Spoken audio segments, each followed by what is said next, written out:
आज कनकची ओळख मिसेस किल्लेदार म्हणून होताच एकच वाक्य तिच्या मनात पुन्हा पुन्हा घुमू लागलं आणि अचानक सगळं बदलून गेलं. नमस्कार मित्रांनो, तुम्हा सगळ्यांचं स्वागत आहे आमच्या कथामालेत दिलकशीमध्ये. आज आपण पाहणार आहात भाग क्रमांक 10 आणि या भागात कनक, ध्रुव आणि दीपा यांच्या नात्यात एक वेगळाच वळण येणार आहे. Sorry sir. Sorry madam. I am extremely sorry. माझ्याकडून खरंच चुकून झालं. मला माहीत नव्हतं तुम्ही म्हणजे. Sorry madam, please forgive me. जेव्हा ध्रुवने कनकची ओळख मिसेस किल्लेदार म्हणून सांगितली, ते शब्द कनकच्या कानात एखाद्या घंटानादासारखे घुमू लागले. ती त्याच शब्दांमध्ये अडकून होती. तेच दीपा तिच्याजवळ गुडघ्यांवर बसून खाली मान घालत तिची माफी मागू लागली. कनकला तिचे असे बसून माफी मागणे काही रुचले नाही. ती पटकन तिच्या खुर्चीवरून उठली आणि तिने दीपाला खांद्याला धरून उठवले आणि तिला म्हणाली, ठीक आहे, तुमची माफी मागण्याची गरज नाही. तुम्हाला माझ्याबद्दल माहीत नव्हतं म्हणून तुम्ही ते सगळं बोलून गेल्या. पण इट्स ओके. उलट जर ओघात मी काही बोलली असेल तर मी तुम्हाला मनापासून सॉरी म्हणते. कनक खूप साध्या मनाने बोलली, पण तिचे बोलणे ऐकून दीपाने लगेच घाबरून ध्रुवकडे पाहिले. त्याच्या डोळ्यात आता ती तिच्याबद्दल राग स्पष्ट बघू शकत होती. No no no madam, please please तुम्ही मला सॉरी म्हणू नका. खरंच मॅडम, माझ्याकडून फार मोठी चूक झाली. खरंच खरंच मी तुमची मनापासून माफी मागते. मी यापुढे तुम्हाला कधीच तोंड दाखवणार नाही. पण मॅडम प्लीज तुम्ही मला सॉरी म्हणू नका. कनकने दीपाला सॉरी म्हटलेले ध्रुवला मुळीच आवडले नव्हते आणि हे दीपाला लगेच समजले.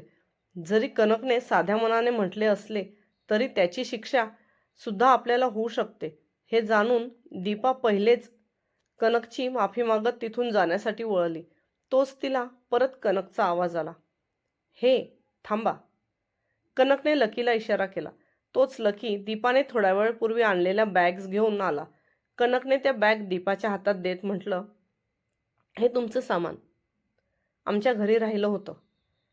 आता दीपाच्या लक्षात आलं की तेव्हा ध्रुवने जे सामान तिला आणायला लावले होते ते नक्की कनकसाठी असेल. नाही मॅडम, ॲक्च्युली सरांनी हे सामान तुमच्यासाठी आणायला सांगितले होते, पण माझीच मिसअंडरस्टँडिंग झाली आणि त्यामुळे मी ते सगळं तुम्हाला बोलून गेली. खरंच मी मनापासून तुमची माफी मागते. हे सामान राहू द्या. म्हणजे माझ्यासाठीच, पण ते तुमच्यासाठी. दीपाला ते सामान आता कनकला देतानाही लाज वाटत होती. त्यामुळे तिच्या शब्दांचा गोंधळ उडाला होता. ते पाहून ध्रुवने डोळे मिटले. दीपा तिच्या कामात हुशार होती. तिला ध्रुवसोबत काम करण्याचा खूप दिवसांचा एक्सपिरियन्स होता. त्याने तिची आताची चूक बाजूला करून तिला एक चान्स देण्याचा विचार करत कनकजवळ येऊन उभा राहिला. त्याने कनकला एका हाताने वन साईड मिठीत घेतले आणि दीपाला म्हणाला, जर मॅडमांची इच्छा असेल तर तू कामावर येऊ शकतेस. अदरवाईज मी व्यवस्था करेल की तुला दुसऱ्याकडे कुठेच जॉब मिळू नये. नंतरचं वाक्य तो थोडा रागात म्हणाला, पण त्याचा राग बघून कनकने हळूच त्याच्याकडे मान वळवून पाहिले. पहिलेच त्याला आपल्या एवढ्या जवळ पाहून तिला धडधडत होते. त्यात त्याने दीपाच्या संपूर्ण भविष्याचा निर्णय तिच्यावर सोडला होता. मला वाटते त्यांना मिसअंडरस्टँडिंग झाली. माझ्यामुळे कोणाचा जॉब गेलेला मला खरंच आवडणार नाही. सो प्लीज तुम्ही त्यांना त्यांचा जॉब कंटिन्यू करू द्या. Thank you madam. Thank you sir. Madam तुम्ही खरंच खूप मोठ्या मनाच्या आहात. थँक्यू. असं म्हणत दीपा, जी इतका वेळची रडत होती, तिने आपल्या हाताने आपले अश्रू पुसले आणि पळतच तिथून बाहेर गेली. ती जाताच कनकने ध्रुवच्या हाताखालून तिचा खांदा काढून घेतला आणि त्याच्याकडे न पाहता टेबलवर येऊन जेवायला बसली. त्याने मात्र हिला काय झाले या आविर्भावात डोळे फिरवले. तुला काही घ्यायचं असेल तर उद्या लकीला घेऊन जा. त्याला इथली सगळी माहिती आहे. तो तुला मॉल फिरवून आणेल. जेवता जेवता त्याने तिला सांगितलं. पण तिने तरीसुद्धा त्याच्याकडे दुर्लक्ष करत आपल्या जेवणावर कॉन्सन्ट्रेट केलं आणि जेवण झाल्यावर सरळ रूममध्ये निघून गेली. ध्रुवला आजच्या झालेल्या मीटिंग नंतर पुढच्या कामाची लाईन ठरवायची असल्याने तो स्टडी रूममध्ये गेला. तिथून त्याने अजून ऑनलाईन मीटिंग घेतल्या आणि रात्री उशिराने तो बेडरूममध्ये गेला.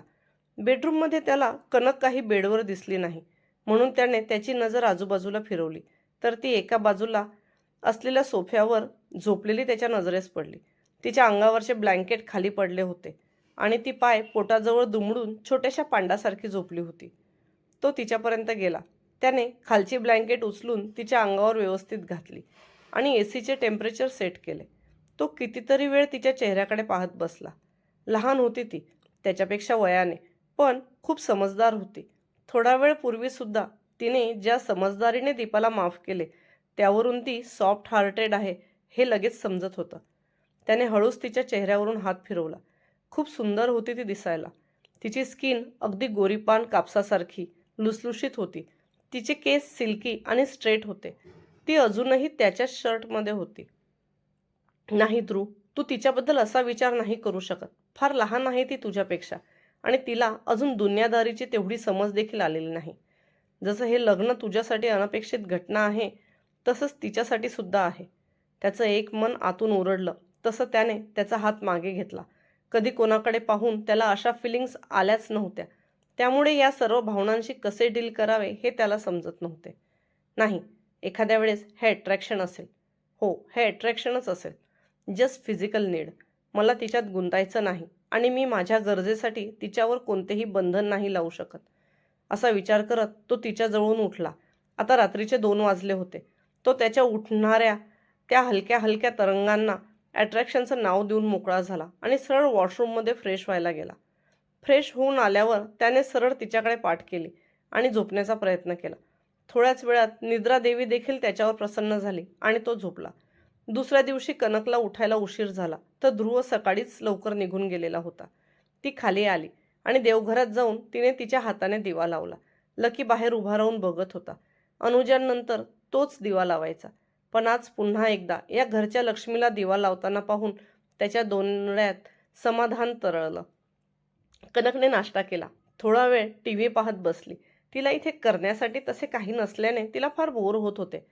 तेवढ्यात तिला तो मोबाईल आठवला. मग ती लगेच तिच्या खोलीत गेली आणि तिने पर्समधून मोबाईल काढत अनुजांनी सांगितल्याप्रमाणे एक एक गोष्टी शिकू लागली. ध्रुवला दुपारपर्यंत तर श्वास घ्यायलाही फुरसत नव्हती. त्याला लवकरात लवकर जर्मनीच्या प्रोजेक्टचे काम सुरू करायचे होते. त्यासाठी तो मन लावून मेहनत करत होता. मीटिंग संपताच तो आणि नील दोघेही कॅबिनमध्ये आले. लंच? नीलने प्रश्न केल्यावर ध्रुवने घड्याळ पाहिलं. लंचची वेळ तर जवळजवळ टळून गेली होती. म्हणून त्याने लंच न करता फक्त ज्यूस पिणे प्रेफर केले. नीलने ध्रुवसाठी ज्यूस आणि स्वतःसाठी मात्र जेवणाची ऑर्डर दिली. मग काय म्हणता आमच्या वहिनीसाहेब? नील वहिनीसाहेब या शब्दावर जोर देत म्हणाला. तसं ध्रुवने काल दीपासोबत झालेली सर्व घटना त्याला सांगितली. ओह, म्हणून आज ती ऑफिसला आली नाही का? नीलने विचारलं. सकाळी लीवसाठी मेल आला होता. मी सँक्शन केला. ध्रुव बोलत होता तेवढ्यात पिऊन त्या दोघांचं लंच आणि ज्यूस घेऊन आला. पण तिने दीपाला एवढ्या सहज कसे माफ केले? म्हणजे मला? नीलने जेवता जेवता प्रश्न केला. तशी खूप साधी सरळ आहे. श्रीमंत असून गरिबीचे चटके सहन केले असल्याने दुसऱ्याच्या नोकरीची किंमत कळते तिला. ध्रुव तिच्याविषयी विचार करत बोलत होता आणि नील ध्रुवच्या चेहऱ्याचे निरीक्षण करत होता. यू लाईक हर? नीलने विचारलेल्या प्रश्नावर ध्रुवने चमकून त्याच्याकडे पाहिलं. मला समजल्यावर तुला नक्की सांगेल. पण ध्रुव बोलता बोलता थांबला. त्याला त्याच्या फिलिंग्स नीलसोबत शेअर करायच्या होत्या, पण त्या फिलिंग्सला शब्दात काही मांडता येत नव्हतं. शेवटी त्याने तो विषय तिथेच थांबवून पुन्हा नीलसोबत बिझनेसवर बोलू लागला. ध्रुवने टाळलेला विषय नीलला बरोबर समजला. पण आता लगेच त्या विषयात बोलून काही उपयोग नाही. पण वेळ आल्यावर तो नक्कीच बोलणार होता. ध्रुवला खरंच कनकबद्दल काही वाटू लागलं आहे का? की हे फक्त अट्रॅक्शन आहे, जसं तो स्वतःला समजवतो? आणि कनक, तिला काही जाणवतंय का?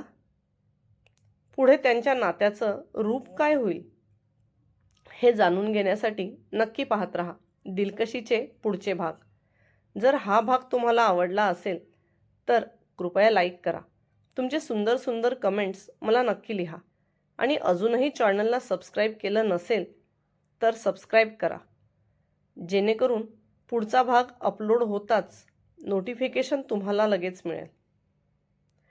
तुमचा वेळ दिल्याबद्दल धन्यवाद.